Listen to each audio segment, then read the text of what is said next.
They say that architecture is frozen music. Well, that may be true, but there's certainly nothing static about Toronto's skyline. The city has been in the grip of a building boom of mostly condominiums, but there are strong signs the tide is starting to turn.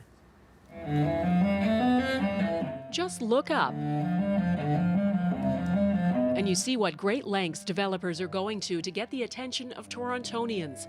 A flashy celebration to highlight yet another tower topping out on the city's ever-shifting skyline. I love the development of Toronto. I think it's fantastic. Almost overnight, the growth that once sprawled outwards is turning skywards, and it's speeding up. Toronto is now the continent's construction capital, with 147 high-rises and skyscrapers underway. That's more than all the leading American cities combined, and it's mostly condominiums. The boom has transformed the city, shifting tens of thousands downtown, where the once sleepy streets now thrive. Okay. And among the multitudes are first-time buyer Raphael Sammet. Yeah, look at that, right? And market veteran Jim Grimes.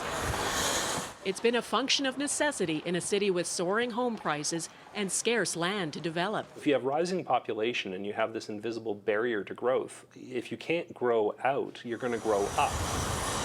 But this mecca of construction is showing signs of strain under the sheer volume of inventory. Anytime you see a forest of cranes, it creates some nervousness about the sustainability of what's happening. That anxiety has cast a chill over the market. September's sales dropped by almost 30% over last year. Buyers are spooked and they're nervous and they're active, they are looking, but they're just nervous to pull the trigger. Sammet says he's ready to buy, but his eagerness is tinged with doubt. I do have some concerns. I mean, there is talk of the market slowing down. It is my first purchase, so I want to be absolutely certain that I'm making the right decision. Grimes, on the other hand, has lots of experience in the market.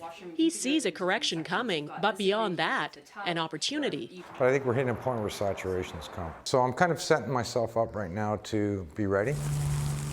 And in this atmosphere clouded with doubt, the projects are growing bigger, bolder, and drawing in iconic architects. These three towers would be the tallest residences on the continent if Frank Gehry gets his way.